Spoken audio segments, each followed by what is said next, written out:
Hey everybody, this is the third video in our installment of videos going over paragraph development here in the week 5 module. So we talked about the elements of a paragraph, right? Transition, topic sentence, support sentences, point sentence. We've talked about paragraph focus, right?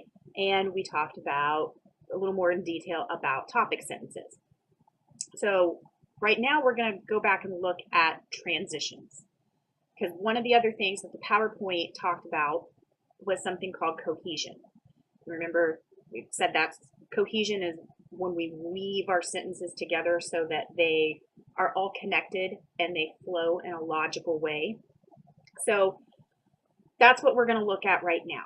We do that with transitions. Okay, so transitions come into play in two different ways with a paragraph. The first is the transition that occurs at the beginning of the paragraph. So as we said before, that transition is what links this new paragraph to the one that came before it. It can be the first sentence of the paragraph. It might also simply be a phrase that is connected to the topic sentence of the paragraph.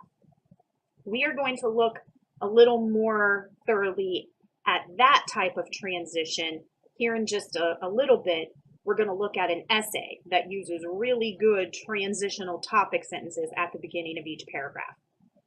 What I want to look at right now, though, is how we use transitions within the support sentences of our paragraph to create the cohesion, to tie our sentences together. It's really easy when you're writing. You are in your own mind. You have your own train of thought going on, and you're just writing or typing. And in your mind, the flow of the ideas makes perfect sense. You totally understand how you got from sentence B to sentence F. The order of those sentences makes perfect sense to you. But if you have not used transitional phrases or binding phrases to connect those thoughts to your reader, it's going to seem very choppy and they're not going to understand how those ideas are all connected. So that is why transitions are so important, because they help create coherence in your paragraph. You don't want anything to be choppy or jumpy, right? You want it to just flow very smoothly. So what I have in the handout is a paragraph that is about mummies. All right, so I'm going to read you the original version, and then we're going to look at a revised version of it. So the original version says, "The ancient Egyptians were masters of preserving dead people's bodies by making mummies of them. Mummies several thousand years old have been discovered nearly intact. The skin, hair, teeth, fingernails, and toenails and facial features of the mummies were evident. It is possible to diagnose the disease they suffered in life, such as smallpox, arthritis, and nutritional deficiencies. The process was remarkably effective. Sometimes apparent were the fatal afflictions of the dead people. A middle-aged king died from a blow to the head, and polio killed a child king. Mummification consisted of removing the internal organs, applying natural preservatives inside and out, and then wrapping the body in layers of bandages." Well, the paragraph is not a complete loss. If we think back to what we need for a good, strong paragraph, the first thing that we want to make sure is that it's focused. This paragraph, everything in it is about, mummies. So it's not out of focus. All right, do we have a good topic sentence? The ancient Egyptians were masters of preserving dead people's bodies by making mummies of them. Yeah, that actually is a pretty good topic sentence when you consider everything that's discussed in the rest of the paragraph. So what exactly is the problem with this paragraph? Nothing is tied together. Nothing is ordered in a logical way. So you have to sift through all of the information that you want to include in that paragraph and figure out the best way to lay it out for your reader. So you have to work on not only the order of the support sentences, but then how do you connect them? That's where our transitions come into play. So if you look at the revised version of that paragraph, you've got now some words that are italicized, some words that are in bold, some things that are underlined, and there's a little key underneath the paragraph that says, you know, anything that's in italics indicates a pronoun or a repeated or restated idea or word. So if you remember what a pronoun does, you know, instead of saying Mary kicked the ball, Mary ran after the ball, Mary picked up the ball, Mary threw the ball, you know, you can replace Mary with she, the pronoun she. So that is good. The reason we use pronouns is so that the writing doesn't get so monotonous and repetitive using the word Mary over and over and over again. So you want to do that anytime you can in your writing. Use a pronoun or another way of referring to an object or an idea. Don't use the same exact words every time. It can get very repetitive.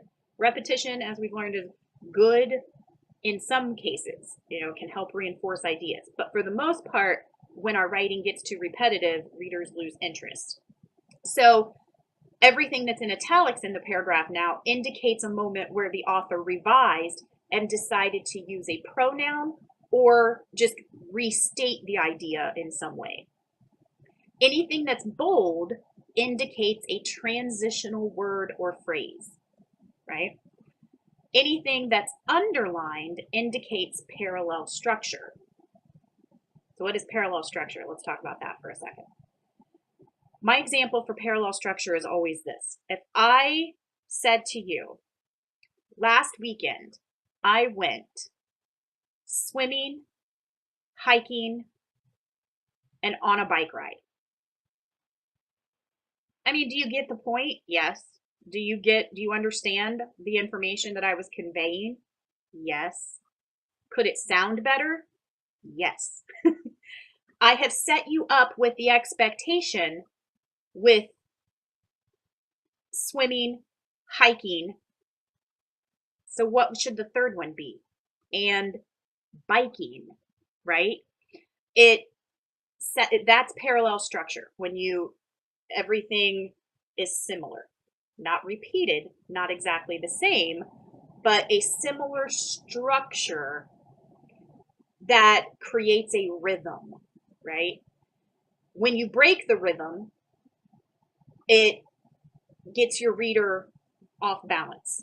Sometimes breaking the rhythm is good. You do it on purpose for an effect to kind of wake up your reader.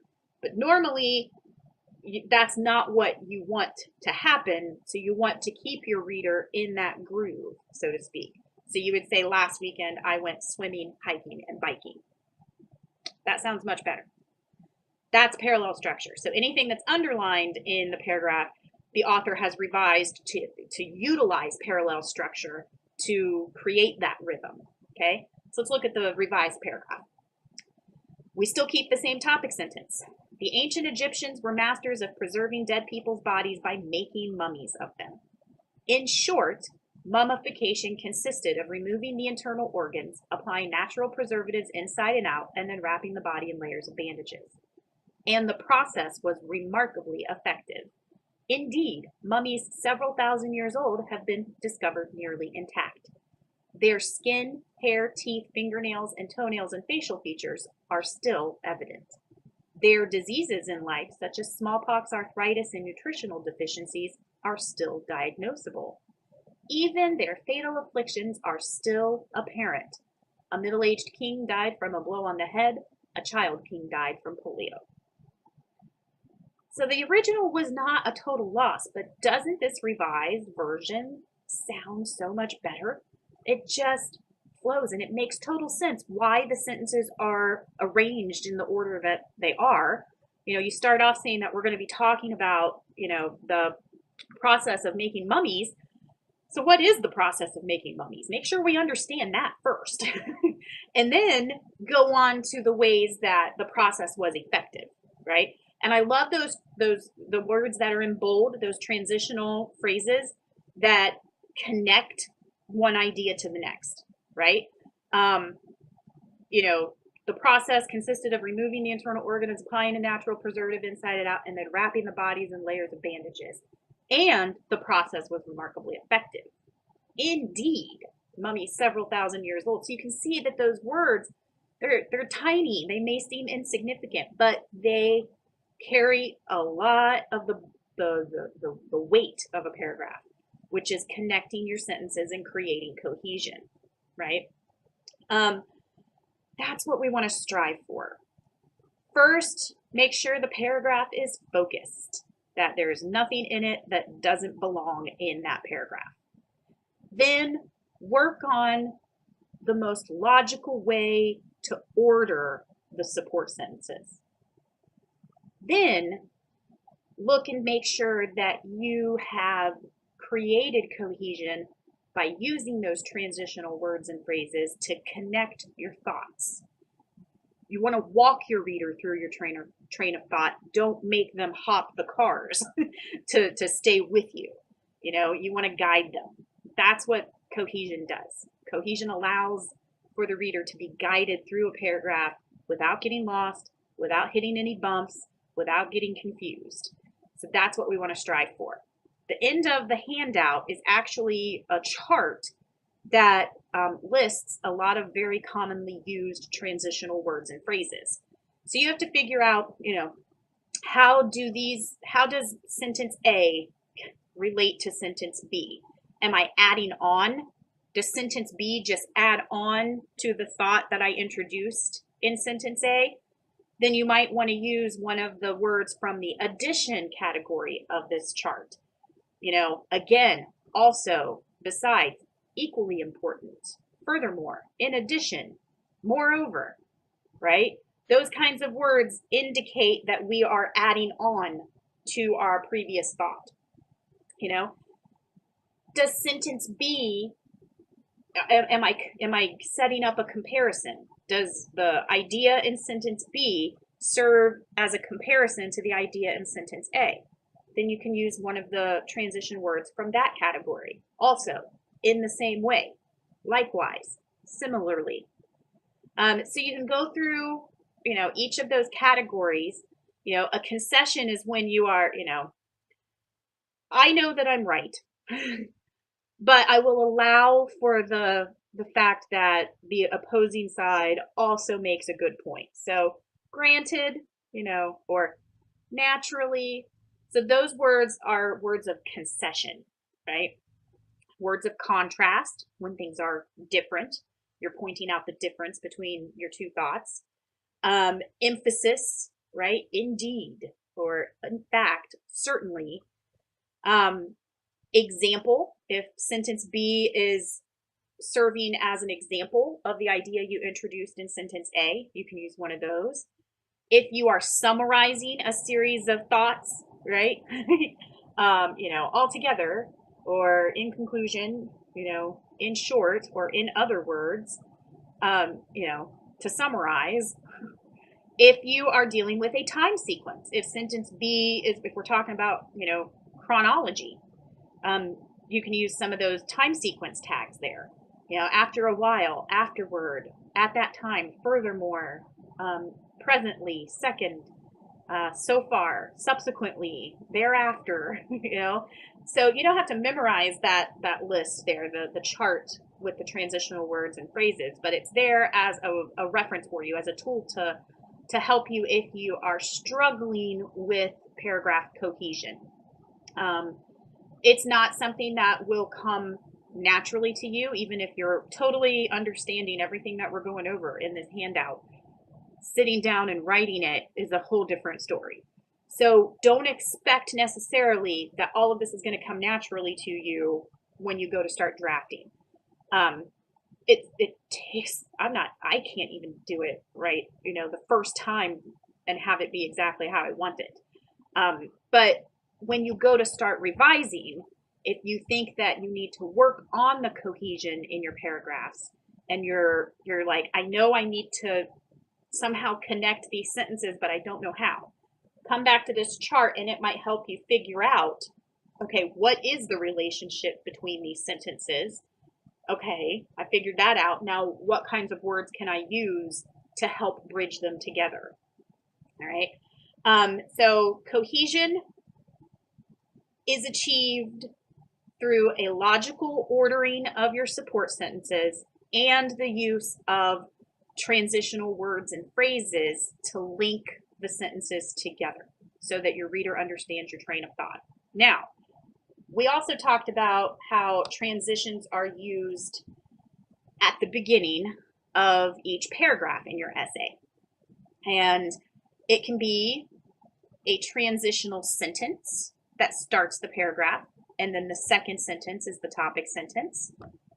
More than likely, the transition will be included in the topic sentence, so they form one sentence together. The next sub-tab after the handout on paragraph development is a sample student essay entitled Halloween. We're going to look at this essay again over the next couple weeks because it actually is an example of the second essay that you guys will be writing. But for right now, I want to look at it because it utilizes very strong transitional topic sentences. Okay, so if you're looking at that essay, when you get to it, the first thing you're going to notice is that parts of it are in red and then there's little footnotes. The parts that are in red are the thesis sentence in the introduction and then the transitional topic sentences in each of the body paragraphs. And there's the footnotes. Once you get to the end of the essay, you'll see each footnote is explained and why I pointed them out to you. So if you look at the thesis statement that's underlined, with the use of great acting, suspense, a chilling musical score, and one hell of an antagonist, Halloween is undoubtedly the greatest horror movie yet. That's what the essay is about. They are evaluating the movie Halloween by John Carpenter. That is a stellar thesis sentence, right? Great thesis statement. Tells us what the main points are going to be: great acting, suspense, a chilling musical score, and one hell of an antagonist. Halloween is undoubtedly the greatest horror movie yet. Okay, so we know exactly what this essay is going to be about, and we know exactly how he's going to prove it to us. So let's look at the first body paragraph. The first aspect of Halloween that makes it such a terrific film is the acting. We know exactly what this paragraph is going to be about, and we know why.